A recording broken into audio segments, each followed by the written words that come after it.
My friend was walking in front of me and I said, gee, you know, your hair looks so nice on you. She goes, she turns around, she looks at me and goes, thanks. Well, ladies, we'll invite you to take your seats because now we're going to wrap it up. It would be remiss of me not to deal with what also lies under much of what we experienced and what you wrote, and what in fact goes back to your parents, your grandparents, the elders, the ancestors. And it was a defining moment in our Change It Up week when we read this piece of writing, which you don't know the title, but you certainly responded to it. And so I will invite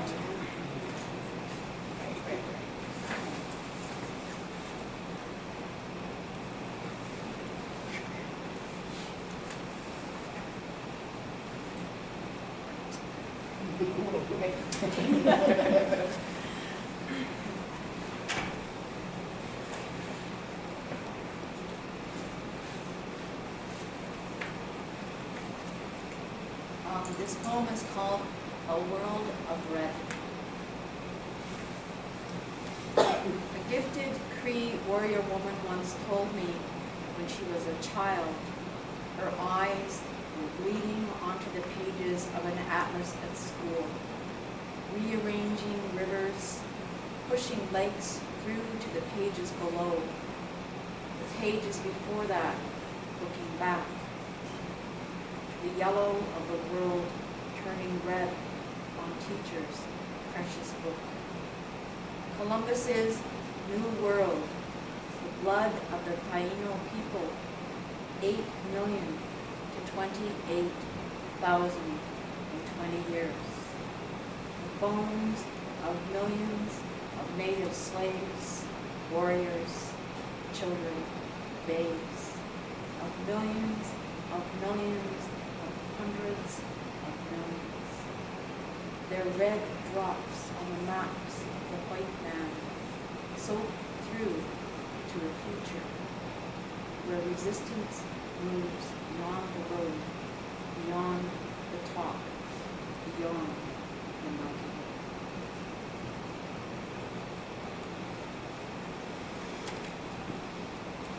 Well, I will never forget that moment when you read this, wrote about it, and then we gathered in this circle. You know, they talk about the expression, you can feel the energy. I have seldom experienced what can happen to a group when they read such words. I mean, folks, if I had had something to weigh the spirit was so heavy. After, when we gathered in that circle, honestly, it was like, it was tons and tons and tons and tons of weight on us. I'd like to share with you, Ms. True Turner, and it'll have to be brief because we do need to respect the time, but here's what one of them wrote.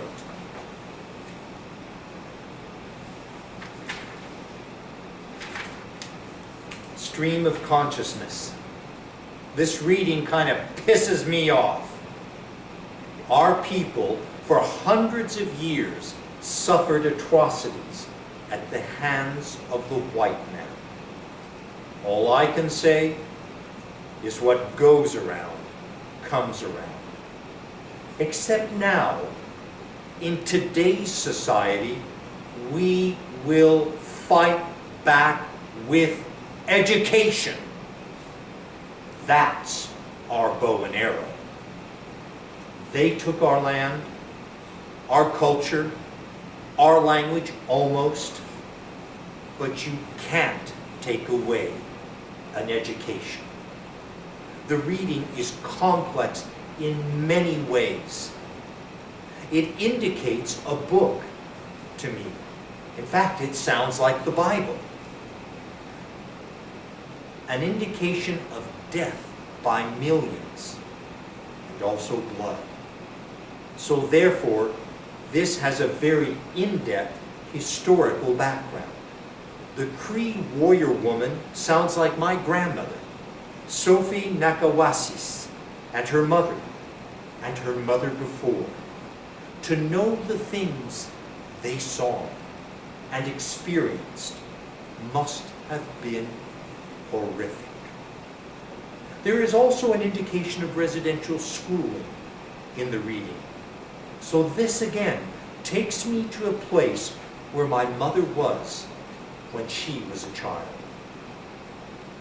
They attempted the assimilation of our people. They entitled their tweet, "This writing is compelling on many levels.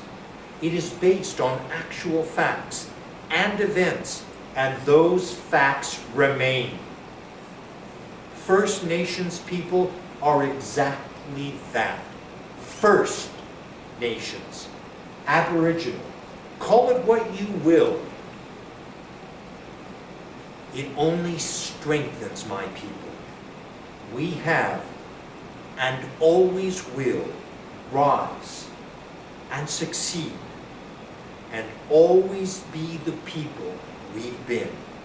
Strong, proud, free, and in my case, Cree. They titled your work, Voices of the Past, named because no one listened to those voices in the past.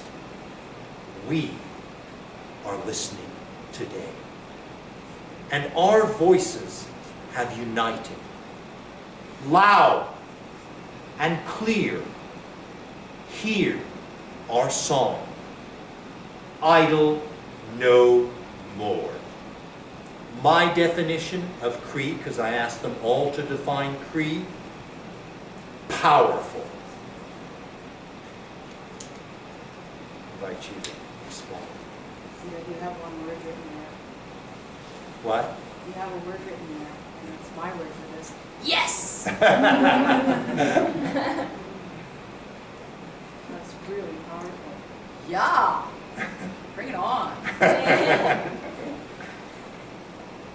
Well, this is our final time in the circle. We have a couple of things we will get done before we leave. You know, what was that program? I never watched it, but there was this man always on TV saying, "Is that your final answer?" What's your final question, folks? But just before, can the person who wrote this say who she is? I think that was Gina. Yeah. Yeah, 'cause I remember she's like, and then I put I don't know more.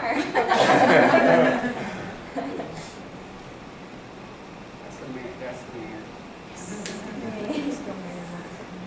The one who bamboozled me. Is she the one that called you Mr. Corn Nuts? No, the one who called me Mr. Cornuts is here, but I won't say who it is. On a positive note, where you live in Quebec. Yeah. Where corn is sacred. And then you think about corn nuts, they can sustain you. So, not such a bad name, huh? It's kind of Indian. Well, folks, we're going to do a few things here, and I want to mention them quickly because to keep our time limit. One is, in marketing, in publicity, they say, and it's true, there is no such thing as bad publicity. Because to get any publicity is well worth it. So, we'd like to invite you, actually, where I've been a distinguished visiting scholar at Augustana, we'd like to make it possible for Augustana University College to share what Change It Up has experienced, what you have experienced. And that's why Mr. Raj Jin is here. If you would like that publicity, if you'd like the university and others who are interested in Change It Up, in what you're doing, what you've experienced, would you please make sure to see Mr. Rajin and to sign a form. The university is not allowed to show anything whatsoever, no matter how good it is, unless you consent, unless you give your written permission. So he graciously brought the form. It will never make it into the university unless you give your permission. I'd like to reiterate, there's no such thing as bad publicity. So get yourselves out there. To me, art is about communication. If it doesn't communicate, it isn't art. So get your message out there as entrepreneurs, as business people. There's a final thing I'd like to share with you from mine, because you have shared so personally, and I'll try to keep my composure. Something that influenced me my whole life. And ironically, it's a ripoff of Native people. I was a Boy Scout, and the Boy Scouts have wolf badges, and they have bear badges, and they have lion badges, and what happens if you go through Boy Scouts? You become, guess what? An Eagle Scout. I mean, when I think back on my childhood, we took all the symbols, all the culture, all the meaning of being native. And when I was a Boy Scout, now I have to, mea culpa, I am horrible with my hands. I can do zip with my hands. But you had to do arts and crafts in Boy Scout. And they gave us this one task of beading. So all of you who are into beading, you're going to appreciate this story. I can't bead for beans. And this was part of it, because they were drawing on native culture and native, like the totems, the totem animals. So I had to do some beading. Well, my bead, I was so bad in art. In kindergarten they do finger painting. I was so bad in finger painting, I got kicked out in kindergarten for using somebody else's thumb. So then when they tried to get me to bead, I couldn't bead. And I kept saying because when you're a Boy Scout, you have a den mother. I kept saying to the den mother, I can't. I can't. And I repeated this to that poor den mother again and again and again. She's got all these young guys, all these boys, same age. But this boy kept saying, I can't. I can't. I can't. Now I knew what it means to be mothered by what this lady did. Because at the end of the year in Boy Scouts, there was a ceremony. Talking about ceremony and eagle feathers. And we had to do something in art that would explain what we had experienced that year. And I'm going to invite you in just a minute to write on the link what you've experienced this week. And she said, Norm, I want you to do something with I can't. And she went to the shoe store and she got a box for shoes, for boys' shoes. And she says, Norm, we're going to have a burial ceremony. And she had me cut out a strip and write on it in big black letters,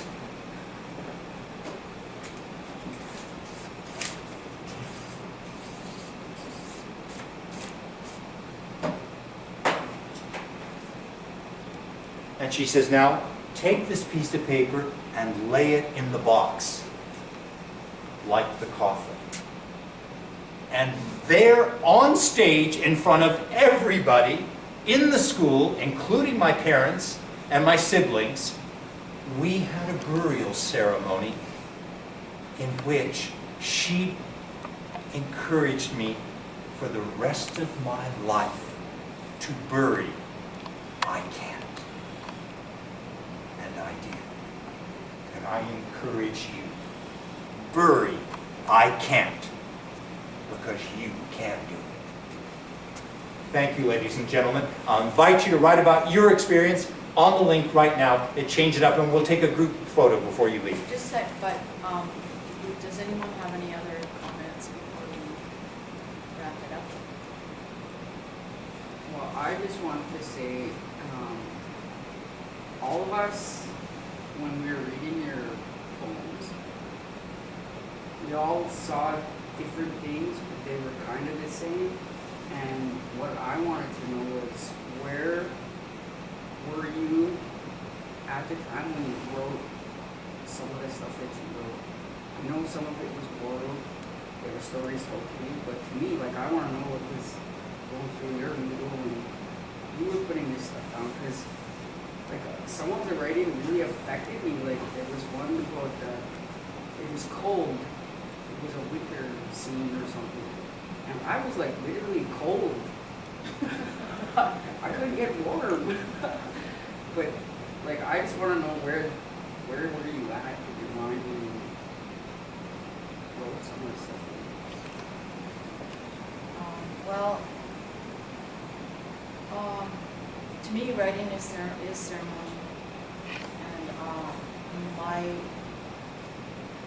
one of the things that my grandmother told me is that when you sit down and you're going to do something important, if you can't smudge or anything like that, you aren't able to go about prayer. So I always light a candle before I write, and I pray to the grandmothers to help me. So it's they're the ones that are there that help me. So that's where I'm with that.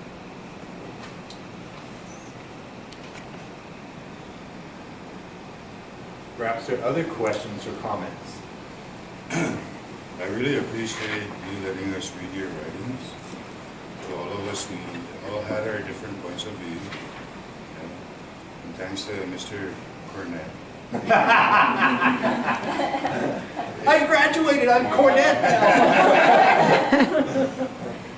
It did make us think totally different from the basic education we all had, right? And this brought out our true feelings from our hearts. And the one poem that touched me the greatest was one about the feathers.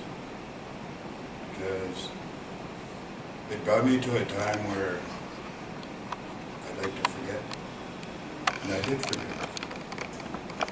But I was so overwhelmed with my inner feelings, it made me cry. And I appreciate the story. I'm sure we all do. I'd like to shake your hand for that.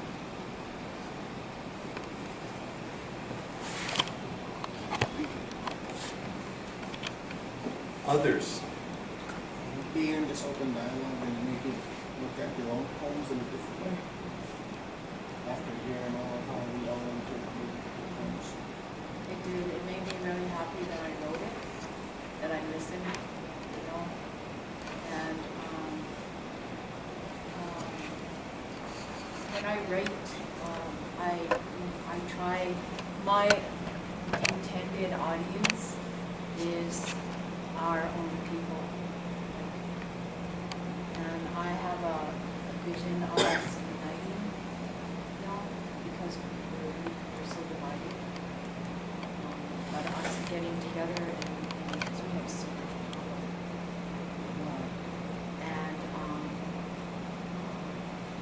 and then to know that this is my first time ever doing anything like this, because usually I'm just on that, you know, circuit, like I'm leaving the next few days at different places, and the audience is mostly non-native. So, but to tell you the truth, I don't really care how they feel or what they think about it. What matters to me is what we read it and what we get from it. So, yes, it made me really happy that I listened to my auntie and I kept on.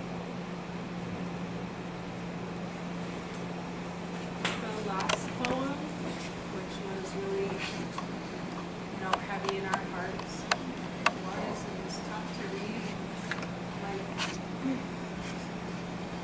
to go back in your mind, think of the atrocities that our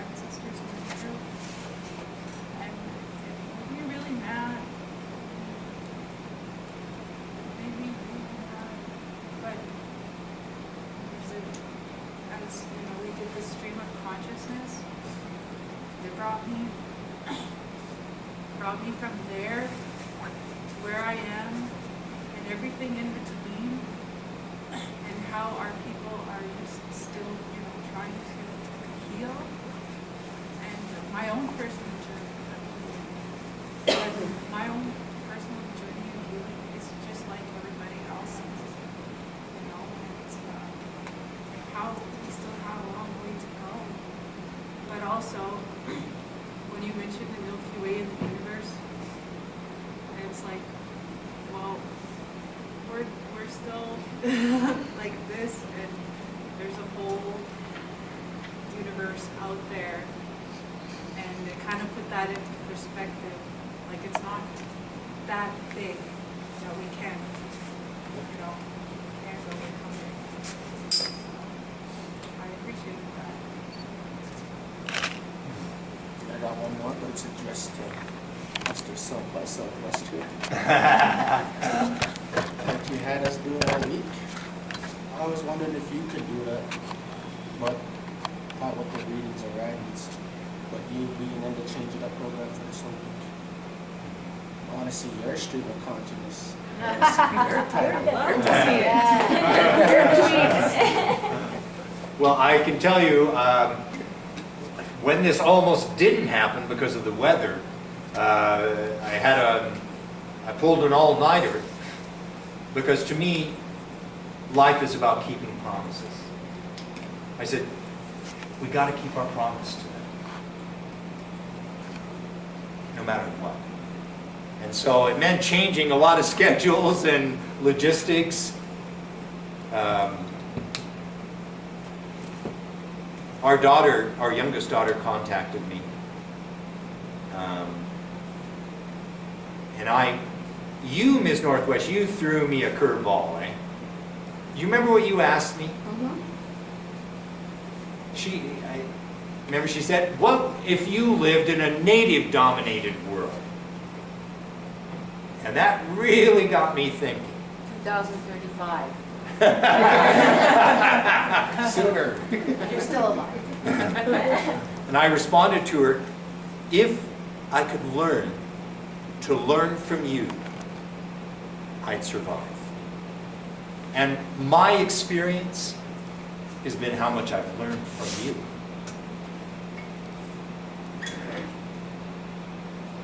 In a nutshell. I was just going to say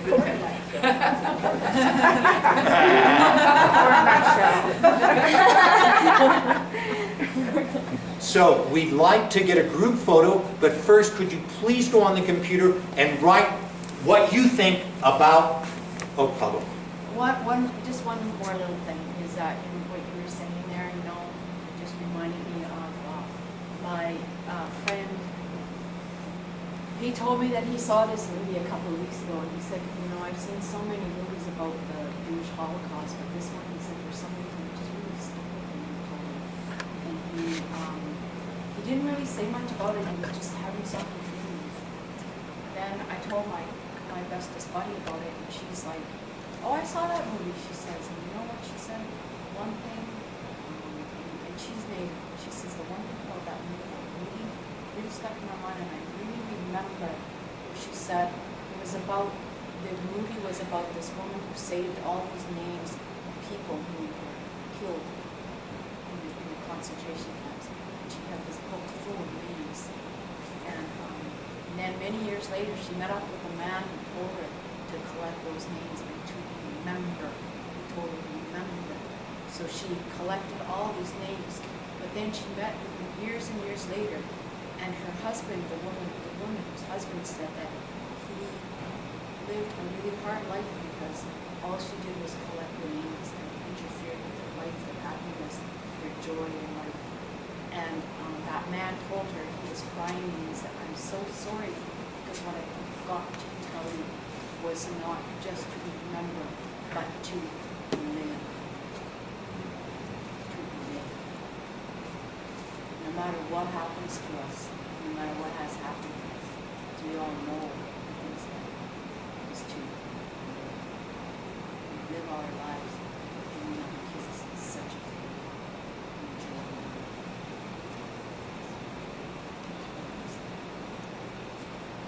Well, on behalf of Change It Up and each of the seminar members, many thanks, Michelle.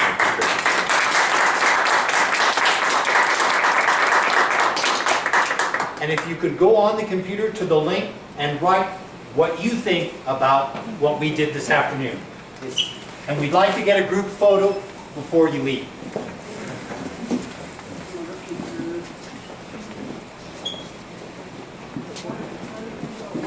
About what we just did.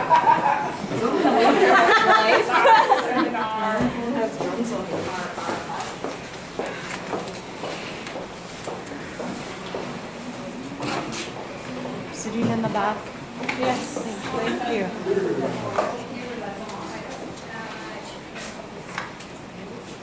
Mr. Roshan, do you have the forms at all? Huh? Thank you. No, they're gonna do that, and then we're taking a picture. Okay, so where do you want to set up? It does, it's all in green, I didn't notice that. Folks, I'm handing out the form. If you'd like, if you could just sign this, then they can present this at the university. And that's great publicity. That stuff. Where would you like to do the picture? Is that okay? But with the books in behind? Sure. Yeah? Yeah? Okay, well, we'll move everything off the way so that. This is just about what you're gonna, about today's. Okay, who else didn't get it?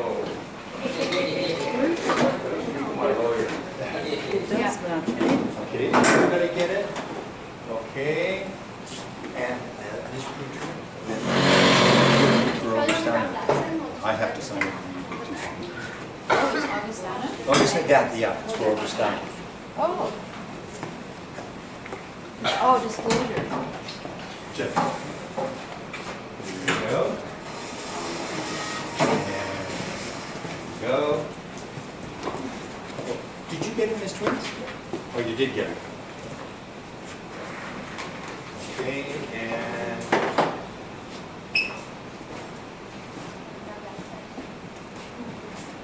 I gave you a copy, Mr. Potts.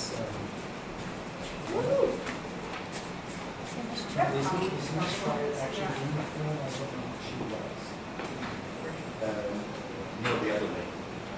Was wearing the jacket. Okay. Yeah, Ms. Prucher, yeah. But also. Oh, okay. Okay, her friend, okay. So now, this is, we're hoping to present this to the university. Okay. Thanks, though.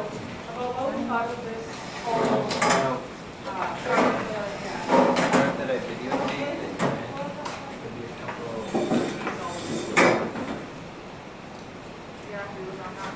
Like you're part of this group. Oh, okay, so I do need to sign this. Okay, I will sign. The university is actually invited Mr. Prucher before, Oh, okay. and they like her work. Oh, nice, okay. I figured there's. See, this is yours, Mr. Prucher. What does this mean? 4, 5, 6, 7, 8, 9. Oh, it's a. I was on time out for a while. Yes.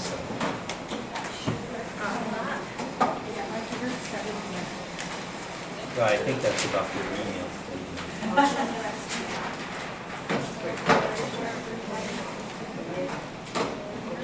So if you'll please write on the link how you experienced what we just did. To go back to the